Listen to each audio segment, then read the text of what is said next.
Nah, nyatanya apa yang dia lakukan ternyata berbeda dengan tugas atau kewajiban yang diembannya berdasarkan perintah tanda kutip negara gitu ya. Padahal itu sudah dia terima, dibuktikan dengan dia bersama-sama dengan tokoh-tokoh lain disuntik perdana. Itulah dasar yang utama bahwa dia melanggar kepatutan sebagai duta dan juga bertindak tidak hati-hati sehingga melanggar kewajiban hukumnya untuk mensosialisasikan vaksinasi dan juga mensosialisasikan protokol kesehatan. Artinya apa? Kalau itu yang dia lakukan, dia telah melakukan perbuatan melawan hukum. Tagar Institut Jurnalisme dan Riset.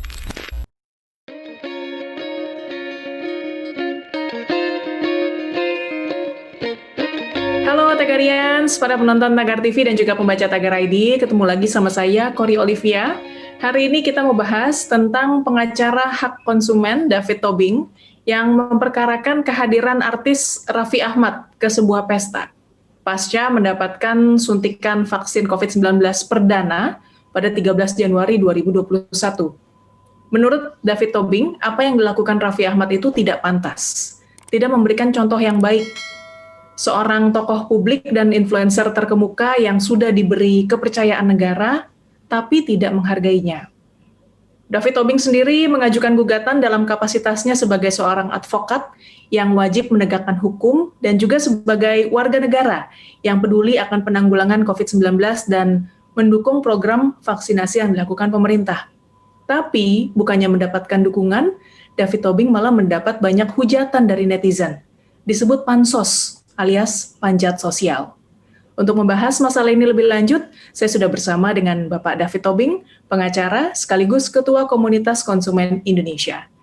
Halo Pak David, apa kabar Pak? Halo, kabar baik, pemirsa juga pembaca Tagar ID. Pak David, boleh dijelaskan secara rinci Pak, kesalahan Raffi Ahmad dan dasar gugatan Anda Pak?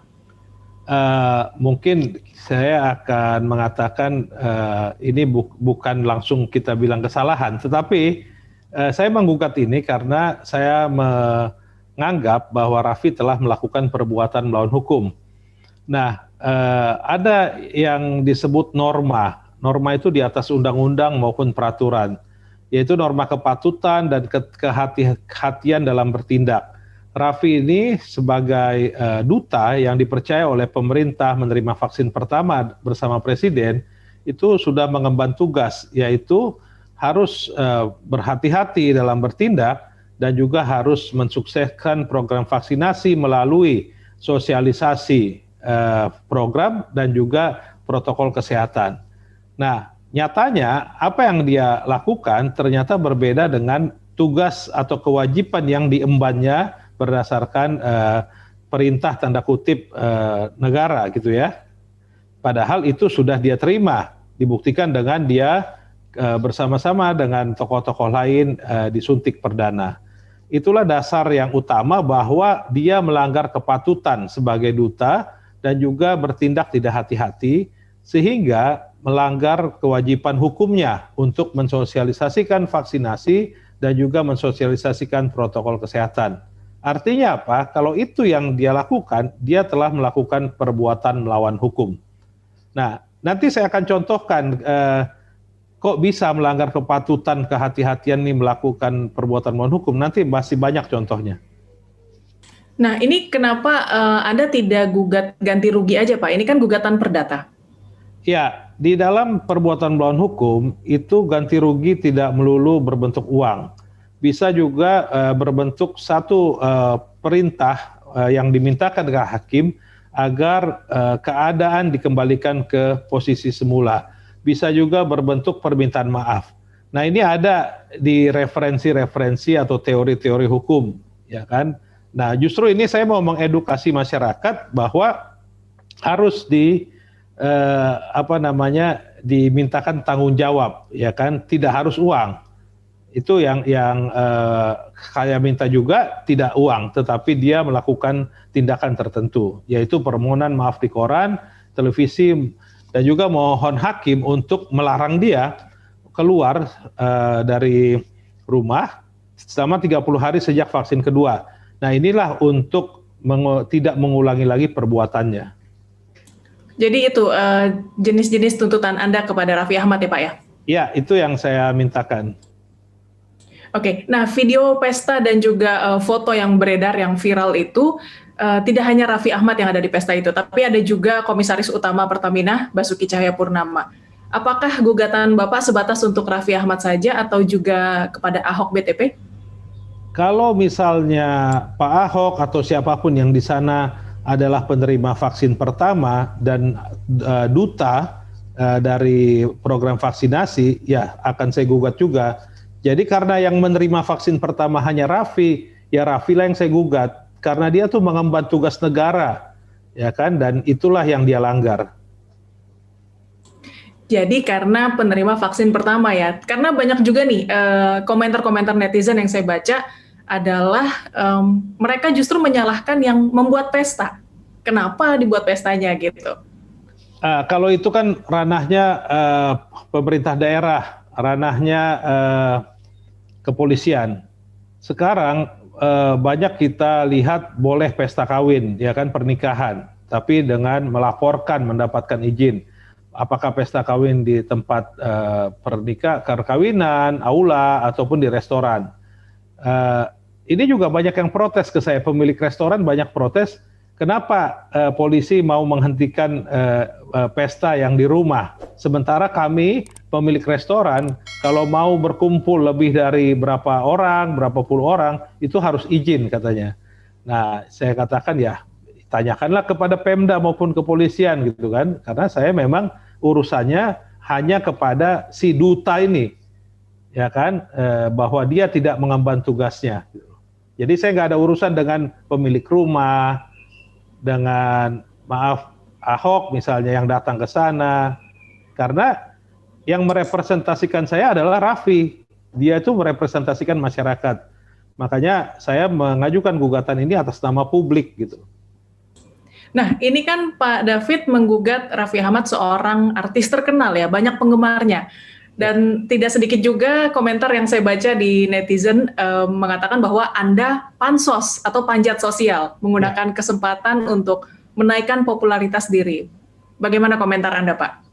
Saya dari awal, sejak tahun 2000, saya sudah berkecimpung di penanganan perkara konsumen maupun publik ya, terus-menerus sampai saat ini. Jadi selama 20 tahun ini, saya berprinsip bahwa saya mencari kebenaran, bukan ketenaran. Kalaupun karena mencari atau memperjuangkan kebenaran itu akhirnya nama saya jadi naik, ya yang penting bukan ketenaran yang saya cari. Karena kalau saya cari ketenaran, ya saya berbuat konyol pun bisa tenar, masukin aja ke Instagram atau YouTube. Tapi saya nggak mau, saya mencari kebenaran. Sekali lagi, kebenaranlah yang harus dicari di awal. Kalau mencari ketenaran saat ini, media sosial sudah mudah sekali, gampang cari ketenaran, bahkan bisa beli kok itu yang namanya subscriber dan sebagainya gitu ya. Jadi terserahlah pandangan netizen, pandangan fansnya Raffi atau siapapun itu. Kalau dilihat, saya bukan bermaksud sombong, lihat sajalah jejak digital saya siapa, saya tidak terkait politik apapun, ya kan. Kalau mau lihat foto saya sama Presiden ada, sama Wapres ada, sama Pak Anies ada, sama Sandi Uno ada. Jadi nggak ada terafiliasi apapun. Jadi saya memang sebagai advokat, saya memang harus netral, tidak ikut politik dan berada di atas atau di bawah seluruh golongan gitu loh. Jadi tidak ada pilihan-pilihan. Pak David sendiri pernah nggak sih nonton acara Raffi Ahmad di TV? Saya kalaupun nonton karena misalnya ya ada yang sedang nyalakan TV, tapi itu nggak pernah sampai berapa menit saya nonton terus, karena saya anggap itu konyol gitu loh. Ya kan, mungkin nggak sesuai usia saya lagi gitu ya. Ya, masih banyak hal lain yang lebih penting yang untuk dilakukan ya Pak ya? Ya, tapi kan namanya acara, ya itu hak sah-sah saja, haknya produser ataupun yang production house yang mau bikin acara itu. Kalau memang dianggap itu ratingnya tinggi, banyak penontonnya, masa saya harus kerepotan melarang atau nggak senang? Itu kan semua ada seleranya lah. Gitu. Ya, Pak David, Raffi Ahmad kan tentunya tidak akan tinggal diam nih. Ia bisa saja membayar pengacara mahal. Ini bagaimana persiapan Anda menghadapi persidangan melawan Raffi Ahmad? Saya pernah menggugat kelebihan tarif parkir Rp1.000 itu dari pengadilan negeri sampai Mahkamah Agung 4 tahun. Saya menang terus pengadilan negeri, pengadilan tinggi, Mahkamah Agung 4 tahun. Jadi saya makin senang, tanda kutip. Kalau memang mau diladenin panjang, nggak apa-apa bagi Mas. Saya memang itu kok yang saya jalanin gitu loh. Ya, dan saya bukan menang kalah yang saya cari, tapi proses ini saya harapkan bisa merubah perilaku Raffi, dan juga proses ini bisa menjadi warning bagi public figure yang lain maupun pihak-pihak yang memang diberikan tugas untuk sosialisasi vaksin, memberikan aura positif, memberikan pengaruh positif kepada warga negara. Karena bayangkan saja, saya kebetulan menjadi pengurus di yayasan yang mengelola rumah sakit rujukan COVID. Setiap hari saya melihat di emergensi itu banyak yang pakai kursi roda karena nggak ada tempat tidur lagi tersedia. Ya, semua itu COVID.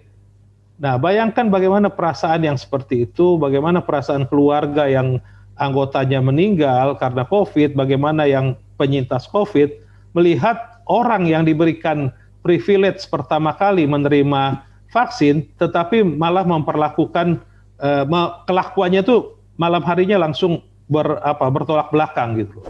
Nah, ini yang harus difikirkan, dan jangan dianggap permintaan maaf di Instagram itu sudah menghilangkan akibat yang sangat besar. Nggak bisa. Kalau misalnya akibat yang dilakukan itu sangat besar, pasti harus dilakukan pemulihan juga yang sangat besar dan sangat lama. Nggak bisa hanya sekejap gitu. Itu yang saya mau kasih masukan, saya nggak bilang pelajaran, kasih masukan ke Raffi supaya di kemudian hari kalau dia mau tanda kutip beria-ria gitu ya, itu di acaranya saja. Tetapi ketika dia di publik dan menerima tugas negara, dia harus merubah sikapnya. Nggak boleh seperti ketika dia main di acaranya dia gitu loh. Ya, betul sekali. Pak, memang kan tujuan Pak David bukan menang atau kalah ya, tapi kira-kira bagaimana peluang kemenangan gugatan Bapak kepada Raffi Ahmad ini, Pak? Kalau kita melihat beberapa presiden, kalaupun tindakan pelanggaran yang dilakukan Raffi ini tidak ada aturan undang-undangnya atau nggak masuk di peraturan yang ada, dia bisa kena dari norma kepatutan. Karena yang namanya norma itu kepatutan, kehati-hatian, kesusilaan itu di atas atau beyond dari undang-undang perundangan. Contohnya, ada seorang ibu yang mengadakan perjanjian dengan anaknya di mana ibu ini minjam uang. Dan anaknya tiba-tiba menagih, menggugat ke pengadilan, ya kan? Tetapi walaupun secara perjanjian itu betul si ibu berutang, hakim mengatakan gugatan si anak ini melanggar kepatutan, ya kan? Hakim tidak merujuk kepada perjanjian. Hakim mengatakan gugatan si anak melanggar kepatutan sehingga ditolak gugatan si anak.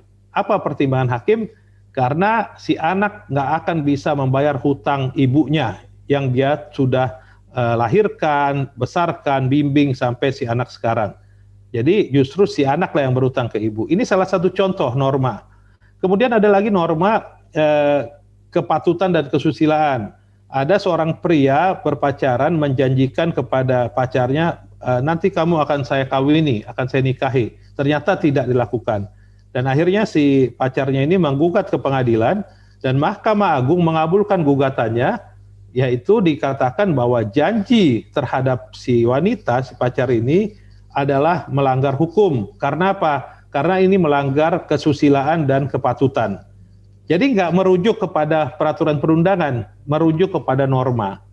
Ya, saya sih bukannya sekali lagi bukan menang kalah, tetapi saya mau menguji norma ini bahwa seorang Raffi yang adalah public figure yang dipercaya oleh pemerintah untuk mensosialisasikan vaksinasi, khusus terutama kepada followernya yang 49 juta, itu ternyata menyalahgunakan wewenang atau kewajibannya dengan tindakan dia yang tidak hati-hati dan tidak patut. Ya nggak apa-apa, kalau mau di-challenge di pengadilan, ya saya siap gitu loh.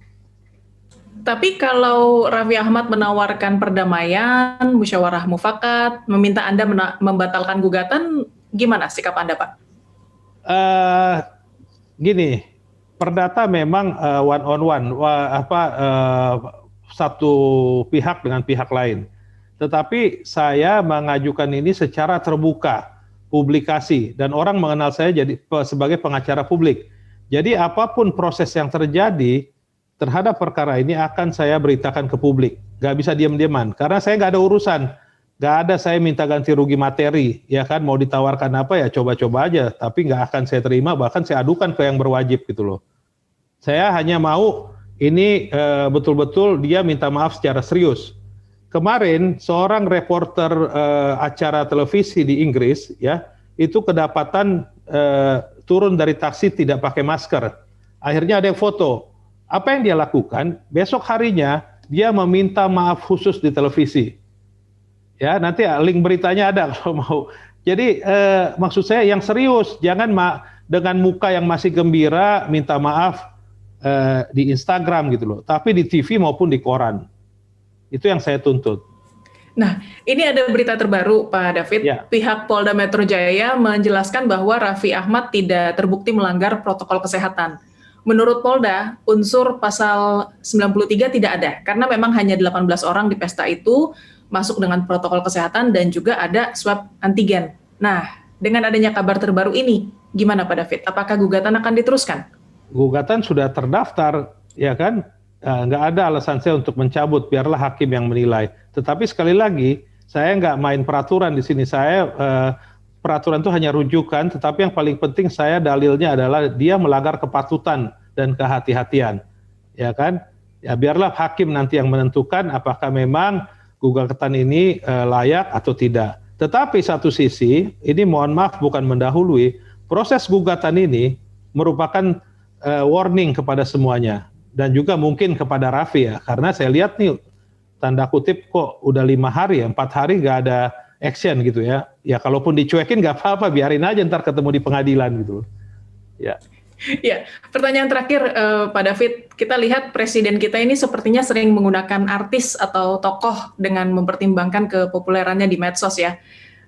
Terlihat dengan dipilihnya Raffi Ahmad sebagai duta vaksin. Ini gimana komentar Anda, Pak? Sebenarnya sih bukan presiden yang memilih mereka, yang menentukan. Karena ngapain presiden repot-repot milih orang untuk menjadi duta dan sebagainya. Pasti ada timnya lah. Nah, yang menjadi pertanyaan adalah timnya ini apakah sudah melaksanakan proses pemilihan secara ketat. Karena biar bagaimana pihak yang ditunjuk menjadi duta itu adalah representatif pemerintah. Harusnya dicek betul-betul rekornya, termasuk rekor tindakan pelanggaran yang pernah dilakukan. Ya kan, misalnya dia pernah melanggar apa? Melanggar lalu lintas pun tuh bisa jadi pertimbangan loh. Ya kan? Nah, atau rekor jejak digitalnya, kita bisa lihat. Jadi mohon maaf, kalau ada di jejak digitalnya orang yang memang sudah sering pro ke pihak mana gitu ya, itu nggak bisa merepresentasikan rakyat gitu. Karena harusnya dia itu netral, pihak-pihak yang dipilih oleh pemerintah. Dan itu sudah saya rasakan karena saya pernah menjadi salah satu anggota Badan Perlindungan Konsumen Nasional. Kita tuh di screeningnya gila-gilaan gitu loh. Makanya mohon maaf, kalau ada orang yang labil yang harusnya nggak bisa dipilih. Kalau ada orang yang rekor jejak digitalnya nggak bagus, harusnya tidak terpilih. Itu yang saya maksudkan, mungkin evaluasi ke depan bukan ke presiden ya, kepada timnya, karena presiden nggak ngurusin ini setahu saya. Presiden ngurusinnya negara ya Pak ya? Ya. Oke, Pak David terima kasih banget Pak untuk waktunya, sehat dan sukses selalu Pak, dan juga tetap semangat. Ya, terima kasih atas wawancaranya. Ya. Tagarians, demikian perbincangan saya bersama David Tobing, pengacara sekaligus Ketua Komunitas Konsumen Indonesia. Subscribe YouTube channel Tagar TV dan klik loncengnya juga untuk mengikuti video menarik membahas topik terhangat hanya untuk Anda. Saya Kori Olivia, Tagar TV.